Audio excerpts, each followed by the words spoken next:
Good morning. Don't have time for any Christmas tree updates, nor any comments about college football. We got some things we want to, important things we want to deal with today. Today we are wrapping up the very end of this season we've been in since the fall launched, talking about our reach. And what we mean when we say reach people and help them walk with God, we're not talking about strategies in which we can grow bigger, get more people to attend. We're talking about the condition of our heart. We believe that our reach, measures what we are willing to care about. We've been talking about these three specific things of care, connection, and then finally over the last 3 weeks and wrapping up today on this idea of goodness and trying to understand what it is, what it means to us. And today I want for us to get a vision of what it would look like if we were to get a vision of what it would look like if this were the reality for us, what we brought to the world.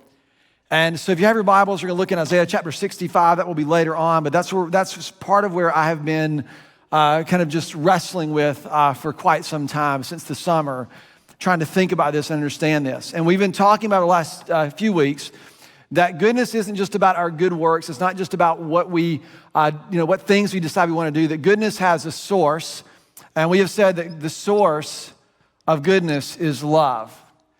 And when I say that the source, that love is the source of goodness, what I mean isn't just that this sort of love is love kind of idea, but I mean very specifically, I'm talking about God's love.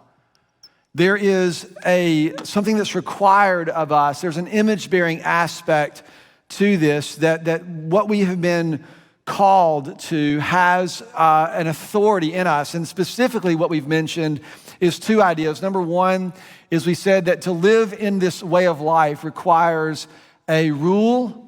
There's something that governs us, something that governs your activities.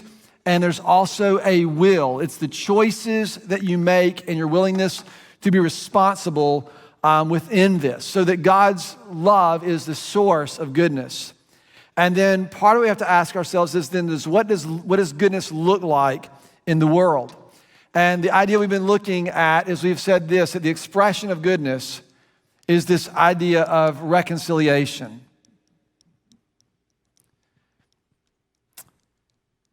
Reconciliation. God's heart is for the world to be reconciled, for us to be reconciled to Him and therein to be reconciled to one another. We read this from last week, 2 Corinthians chapter 5. All of this is from God, he says. This whole thing that He's after, this redemption of all things is from God, who reconciled us to Himself through Christ and has given us this same ministry of reconciliation. That God was reconciling the world to Himself through Christ. And this last part is important. That not counting people's sins against them. This is a really important thing for us to consider, how this goes into reconciliation. And as I think about this in my journal, I draw it like this. I'm going to use a different color just because it might show up better. But that what God longs to do, that's a good color, is he longs to sort of reconcile or return this broken world, this thing that's kind of been shattered along the way. And He requires to take all the pieces and to put them back together, where everything that He has intended from the beginning is once again rightly related in the way that He's intended. And the Hebrew word is this idea of shalom. It means it's shalom is not peace, that this absence of conflict. Shalom is this return or this way of life where everything is rightly related to everything else, where we live under the authority, under the rule, the will of God, and we exercise His intention and bear His image in the world, that we are rightly related to God, and out of that rightened relationship, everything else becomes possible. And so it starts with this: God's love. What is it? There's a passage I want to read, and a lot of us read this or had this read at weddings, and it's popular at weddings. It's a good verse to read at weddings because it's beautiful. It's written oftentimes when we sort of, it's like when you put this on your Instagram, it's got like some flowers, or maybe it was cross-stitched in your grandmother's house, and it's always like this kind of pretty thing. And it goes like this: if I speak with the tongues of angels, of men and angels, but do not have love, I'm only a resounding gong or a clanging cymbal. If I have the gift of prophecy and can fathom all mysteries and all knowledge, if I have faith that can move mountains, but I don't have love, I am nothing.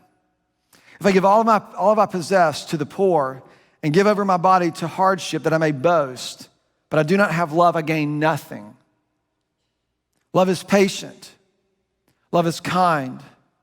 Love does not envy, it does not boast. Love is not proud. Love does not dishonor another. Love does not dishonor another. Love is not self-seeking. It is not easily angered. Love is not easily angered. It keeps no record of wrongs. Dang it, right? Love does not delight in evil. It doesn't delight in the misgivings of what's happening in our world, even to those that we oppose or those that oppose us. It just doesn't do that. It rejoices with the truth. Love bears all things. Love believes all things. Love hopes all things. Love endures all things. Love never fails. That reads really beautiful in a wedding ceremony, doesn't it? Everyone's like, oh, this is so beautiful. But we all know that the way to get things done, right? You can't always be kind, and you can't always be patient, right? You know what I'm talking about? Sometimes you just have to,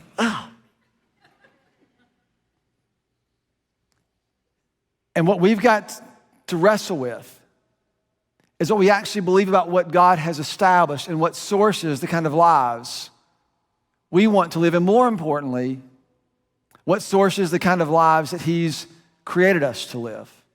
The kind of image-bearing way in which your life and my life comes to bear on the world around us. When I talk about the source of of goodness being God's love, I don't just mean that it's the source of the goodness that we see in the world. So we see things, oh, that's so beautiful. Of course, that's God's love. I mean, it is also the source of the goodness that we do not yet see. So you got to think about this. There's a lot of places where God's goodness is not seen, where goodness is not happening, where goodness is not a reality. And the question is, does the way you and I live, does it have bearing on bringing goodness into places where goodness isn't yet experienced or seen? Would we be a part of returning God's intention in the places that we live and the places that we exist? This is the challenge for us. I want to paint some vision for this, because our definition of goodness is this. Goodness isn't just our activities. Goodness is the fruit that flows out of our lives when God's love overflows in them. Goodness is a fruit. It's not something we manufacture. It comes from somewhere. All of this sounds really good, but I'm not sure that we always grasp the implications of what this kind of return would look like. When we began this series, I suggested that what God longs to do is to return us to the original good that He intended when He created. And He said all that He had made, He said, oh, this is good. And then at the pinnacle of this, He created human beings. He said, this is very good. This, the way that I've created things, this is very good. And this is how He longs for us to live, and what He longs to return to the world, I believe, in which we live, in this sort of reunion of heaven and earth, and what He longs to do. We don't grasp this, I think, both in what's available in terms of the actual beauty of this way of life, because all of us have had experiences where you were good to somebody. I'm not really sure what word I just said there. It sounded kind of weird in my head. Where you were good, where you extended yourself, and then someone took advantage of you and burned you. Have you ever had that happen? And you just learn that, dadgummit, you just can't be good to people all the time. You just can't do this all the time, because people will take advantage of you. You know what the truth is? Yes, people will take advantage. Every time we extend ourselves to other people in the kind of ways that I believe God intends, and the kind of ways that have the possibility to bring this to bear, there is a risk, and there will always be a risk that you will be taken advantage of, that we will be taken advantage of. The question is, are we willing to take that risk, and to what degree are we willing to risk our efforts to preserve either the fact that we'll never be taken advantage of, or to risk bringing God's image to bear in the way that he intends for us to be? We don't grasp this kind of life both in the beauty that's available to us and also in what it costs us. What it costs us. Everybody knows that to be patient and kind doesn't always get the job done. And it's in those moments we've got to decide what's going to govern us. What's going to govern your activity in the world in which you live, in the world in which you contribute to? And then secondly, are we willing to take responsibility for the choices and the actions of our lives and what they bring to bear on the world around us? As a culture, the answer to that question is a resounding no. But for us, for a people, right, who belong to God, could it be that we see the world and do things slightly differently? This isn't about trying to produce a guilt trip. That's not at all my intentions.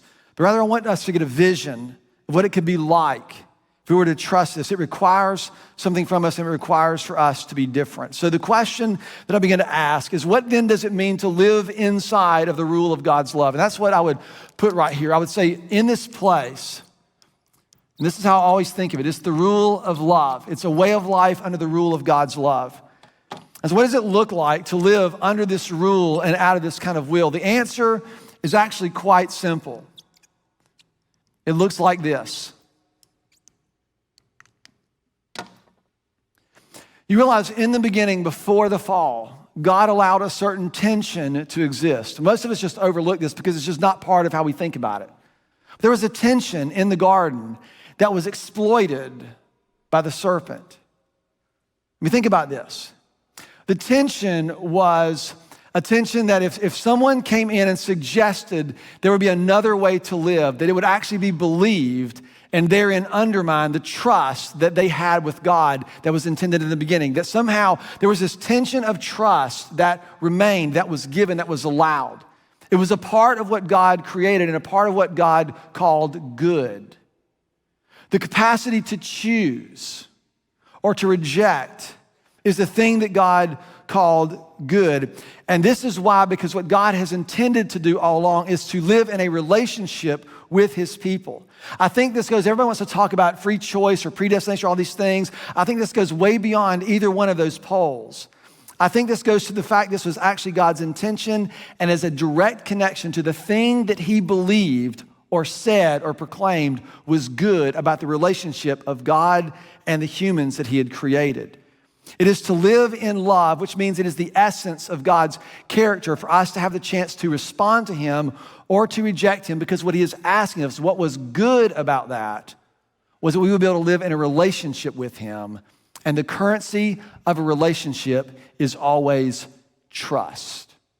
This is what God is always asking of us. Are we willing to trust him? And so this brings us into a really important sort of understanding of what this looks like as we begin to trust. And God has said to us that he so loved the world, he's inviting us to do the same. How can we trust him enough to do that when it is within our reach or our grasp to force things to happen? To force things to happen. Love is a source, to be sure. It sources good things. It sources beautiful things. But love is also a force. Love acts on something. Love acts on something. I kind of joke with a lot of times, whenever people ask me, especially on an airplane, if you're going to be sitting next to someone for a long time, I avoid telling people what I do as long as I possibly can. And usually what happens is they're talking and they're saying a bunch of stuff and they're telling a bunch of stories that they think that I'm going to think are cool, using a lot of colorful language, a lot of things, all these kind of cool things. Then I say, what do you do for a living? I say, I work at a church. What do you do? I say, I'm a pastor. They go, oh man, I'm so sorry for all the things that I just said in front of you.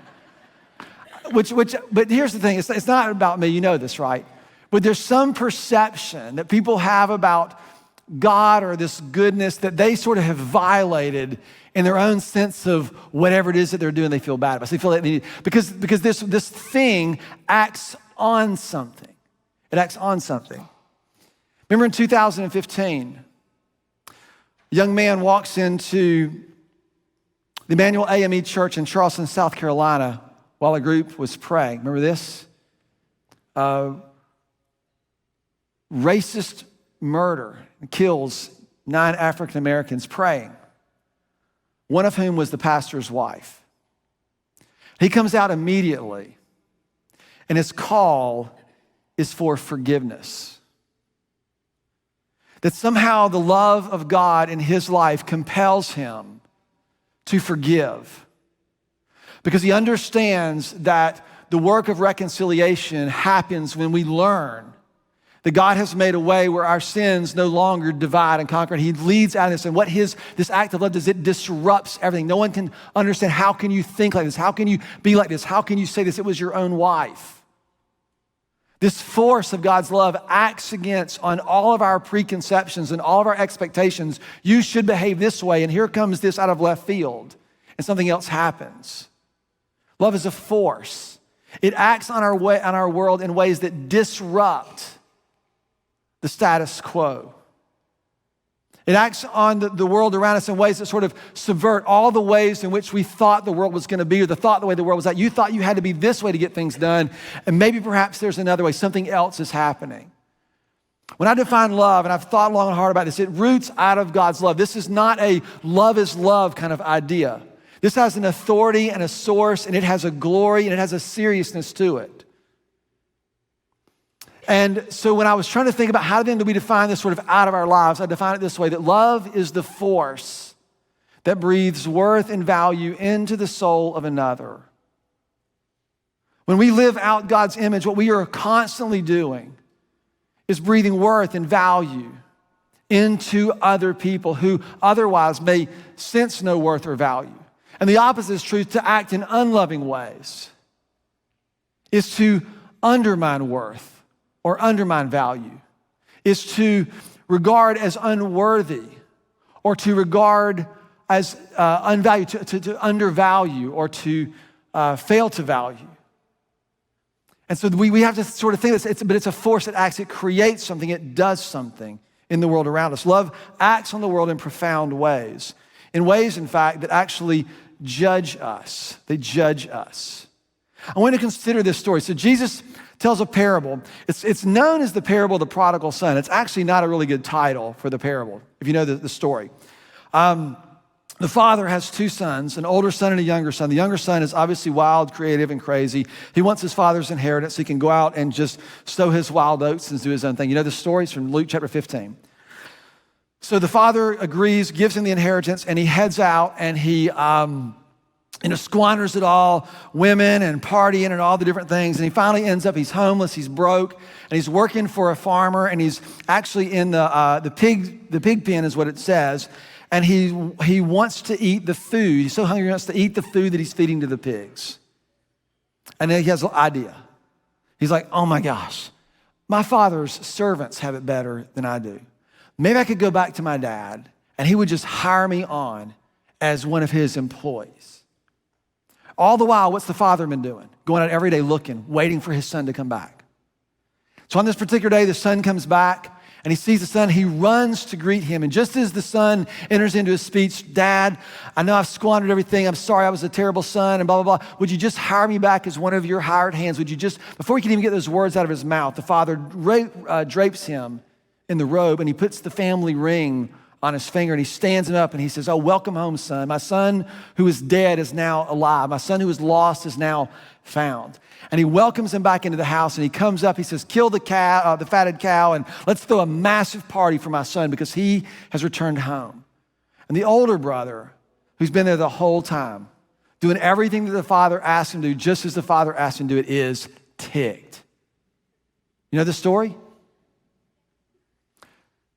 And he won't win the party. Dad comes out and is like, hey, son, like, what gives? He said, Dad, I've done everything you've asked me to do all the time, everything. And you've never once done this for me. The dad's like, whoa. Everything that I have is yours. I'm not sure the disconnect is. Why don't you come in and join the party? And he refuses to come in. What's the older son's beef? What's the problem? Think about it. There's a party, there's a life that is available to him, that has been made available by the Father.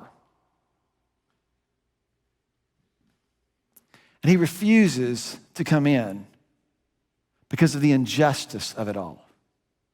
His beef is that the Father is too good. His goodness has offended all of his sensibilities about the way that the world should work. We all know that judgment, I want you to read this quote. This is from Josh Butler. He preached here this summer. It's from his book, Skeletons in God's Closet. Fantastic book. And before you read this and then email me that you disagree with it, I want you to read it, write it in your journal, think about it for a week, and then you can email me after you do that. Josh writes this: God's love in Christ is the judgment that is coming into our world, or upon our world. It confronts our idolatries and our ideologies inasmuch as they settle for lesser things and stand opposed to what God himself longs to do, his reconciliation. It is a powerful thing for us to consider. Of course, judgment, right, is punishment.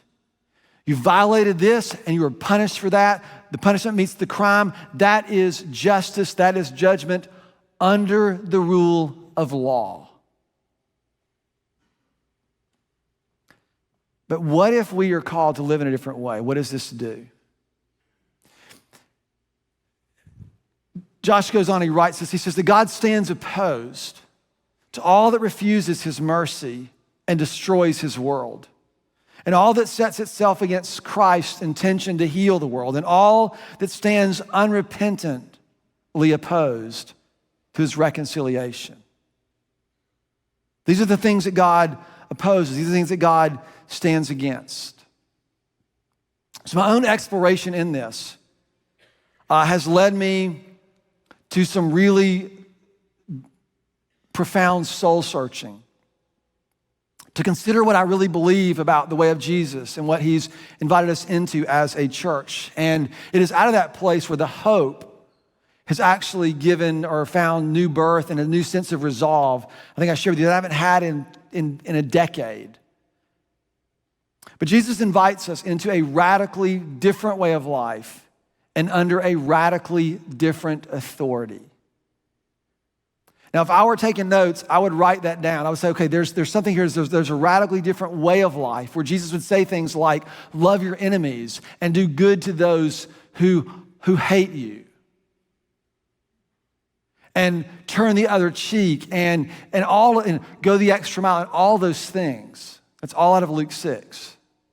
There's a radically different way of life under a radically different authority.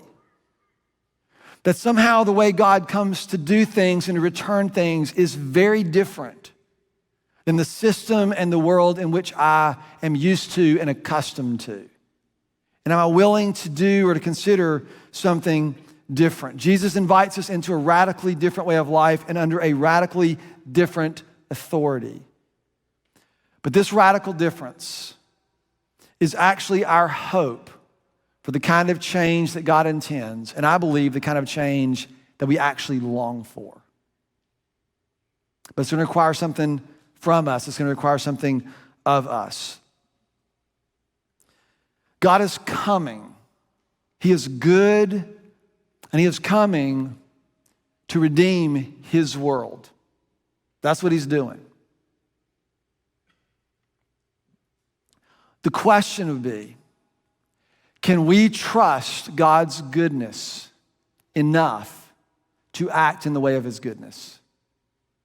Can we trust God's love enough to act in the way of love, even when we know we can get things done quicker or faster or better or more efficiently or more effectively by forcing our hand or forcing someone else's hand? Can we bring this disruptive force into the world that acts differently, right? Think about this. If you have kids, you know this. If you come home and the kitchen is cleaned and they're preparing dinner for you when you get home from work, you don't sit there and go, man, my kids are so good. What do you think? There's a question in your mind. What do you want? They said, oh, we just think you're wonderful parents. We just wanted to act with goodness on the culture of our home. You'd be like, whoa. Love is a force that breathes worth and value into the things where this kind of love is brought to bear. A few months ago, I sort of stumbled on this statement because I grew up, right, thinking we were going to change the world. And in your 20s, like, we're going to change the world. Then you turn 45 and you realize the world is worse for your efforts. And every generation does this. And then parents are like, we're going to raise these little world changers. And it's just like so much pressure on our kids to change the world. And I realized God didn't actually call us to change the world. He called us to love the world. And I'll tell you why we struggle with this. We've been talking about this because if we try to change the world, we can control and manipulate and manage and force the kind of outcomes that produce the kind of change we long to see in the world. But when God says to love the world, we have to trust that his love has sufficient power through us to exact the kind of change that he longs to see in the world. We have to trust. What do you suppose God is trying to get us to do or inviting us to do all the time? To trust. I get it. No one wants to make things happen, probably more than me. But what you begin to see, you see this in the beginning and you see this at the end. We're about to begin Advent season. I'll just give you a little heads up for where I've been reading. The book that I've been using as sort of the source of our Advent series. It's the book of Revelation. You ready for this? That's what we're doing next week. Whoa, it is not gonna be what you think, let me tell you. But it begins, the whole book, this whole beautiful story, the whole narrative of God's interaction with human beings begins with heaven and earth. And it ends with in the middle when Jesus comes, he says, when we pray like this, our Father in heaven, hallowed be thy name. Thy kingdom come, thy will be done. How? Here on earth, as it is in heaven. There's this reunion. And then at the very end of the Bible, you know how the Bible ends? New heaven, new earth. Reconciled, returned the way God intended it to be all along. What if we were to be this kind of goodness that gets brought to bear in these places where goodness isn't yet seen? In homes, in neighborhoods. This is how Isaiah records this. Isaiah 65. Smack in the middle of the chapter. Interestingly enough, the title or the section heading of chapter 65 is Judgment and Salvation.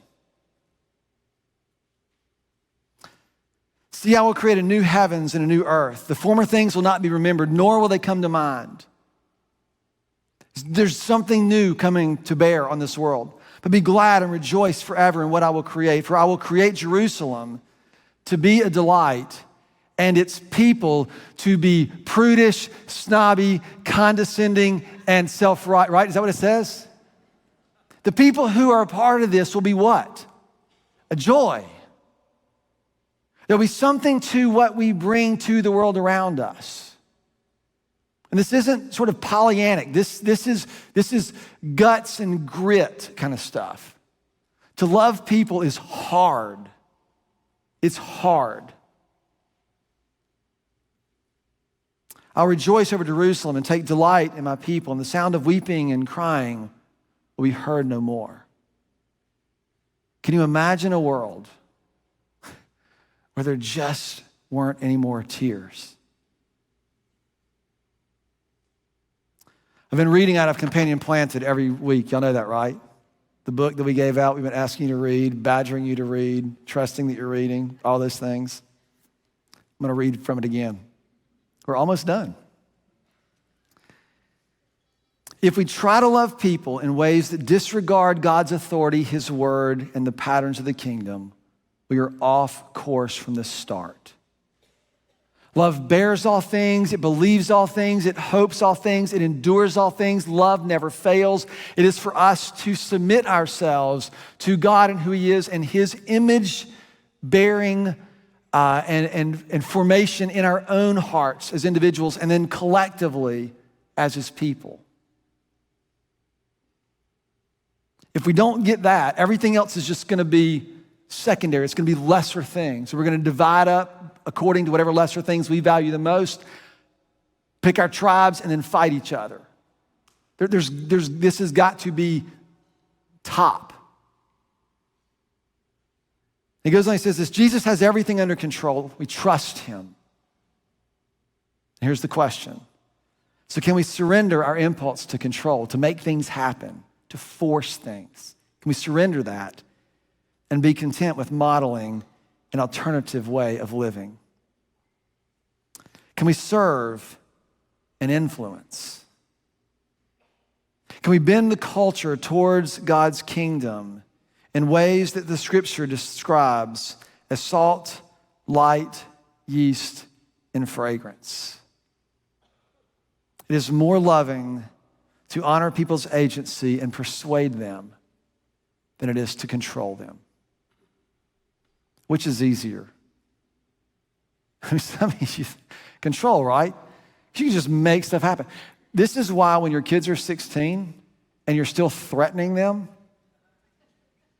with, if you do this, then, it illustrates it because influence requires trust.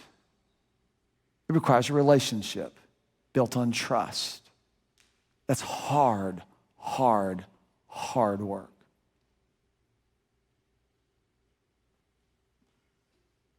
Each of these metaphors, salt and light and yeast and leaven,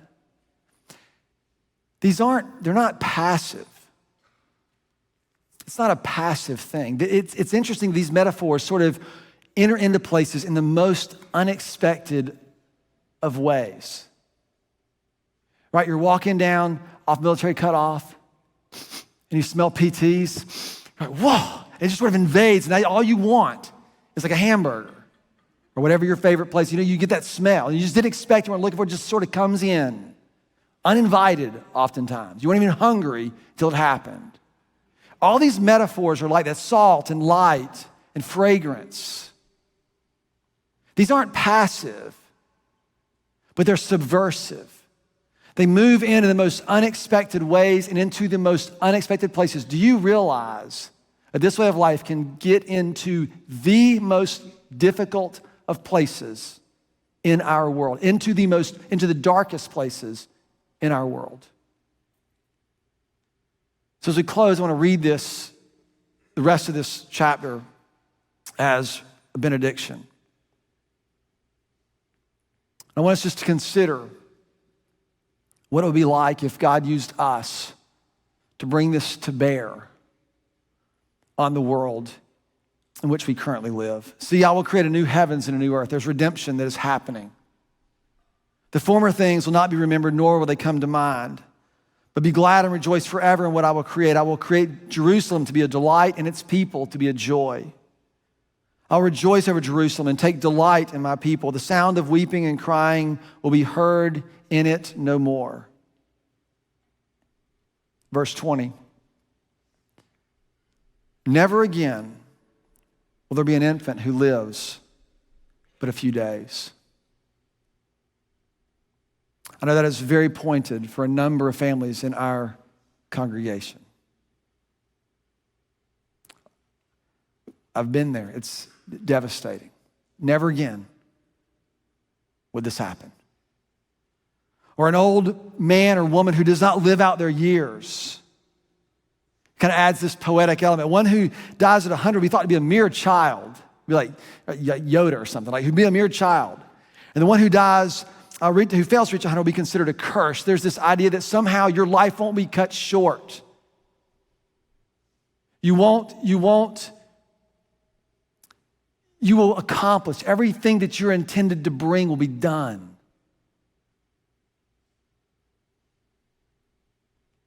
They will build houses and will dwell in them. They will plant vineyards and eat their fruit. And a lot of us don't recognize the potency of this because most of us live in the houses that we built and we eat sort of the fruit of our own labor. We're self-sufficient in that way. What he's saying is this: they will build houses and dwell in them. They will plant vineyards and eat their fruit. No longer will they build houses and other people live in them, or plant and others eat. No longer will these systems be in play that allow one group of people to oppress and take advantage of another group of people.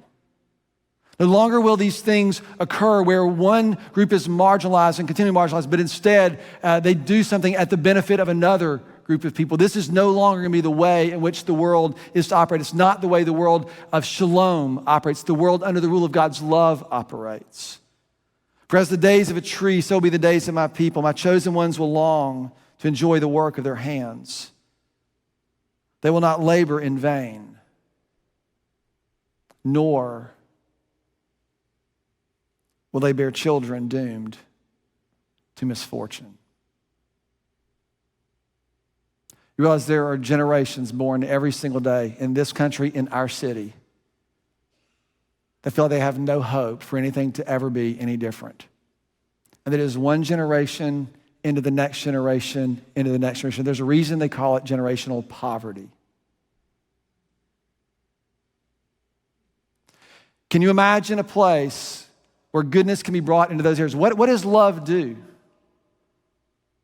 Most of what is tried is let's solve the systemic problems, but love breathes worth and value into the people who are on the other end and the other side of those issues, to say you have a contribution to make. There's worth and there's value. One of the things that has made me so excited over the last 3 or 4 years in our church is we've just made a huge turn in a lot of ways, kind of going from a real programmatic model of doing church to a very personal model.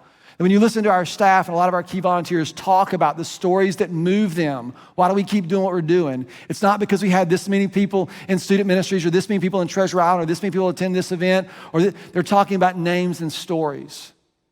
We work in a lot of areas, food insecurity and generational poverty and all these, and the stories you're gonna hear have names attached to them. People in our church know them. And we're there to say your voice matters, your contribution matters, what you bring to this world matters. And sometimes it takes a very long time for someone who has lived under this kind of pressure. It takes them a very long time just to believe that. Just to believe that. Right? What if you and I could listen for a moment and just give voice to someone who feels like no one has ever heard them? Or to pay attention to someone who is often overlooked.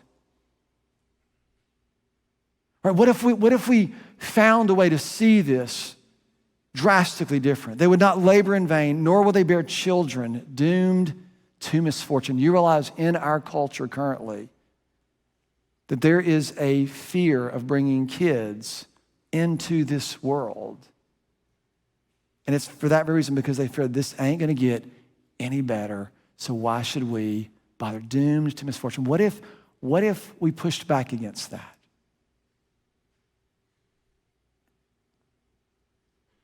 For they would be a people blessed by the Lord, they and their descendants with them.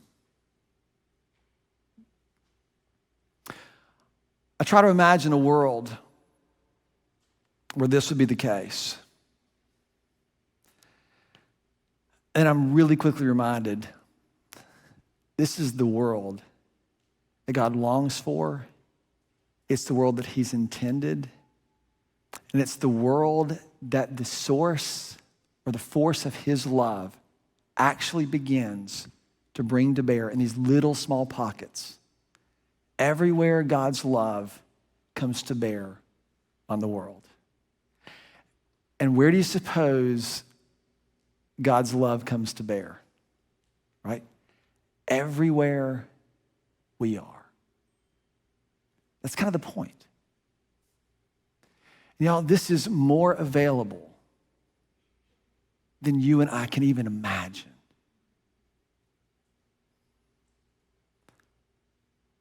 Can we trust that he is good enough? Can we trust in his goodness enough that we, you and I, would live in the way of his goodness? Can we trust that his love is powerful enough that we would trust in the power of his love to bring about the change that he longs for actually more than we do. Father, would you help us? We are so accustomed to getting our way on our terms and often attaching your name to it. Would you well up in us a deep sense of joy out of your goodness and your love for us? Father, would we encounter that in profound ways that shape us, inform us as we wrestle with this sort of crisis of loving and making things, or however we would create that tension? Would you be gracious to us and lead us and prompt us? Father, I ask that you would do this work in us for the sake of what you long to do through us and the redemptive activity that is available to us every single moment. Would we find pockets where this kind of goodness could be true for just a moment? Would you give us the courage and the faith to do it again and again and again and again? So I ask you, Father, would you make us into that kind of people? And I ask this, I believe this is your heart. I believe this is your promise. And I ask this in the name of your Son, Jesus, who is our King. Amen.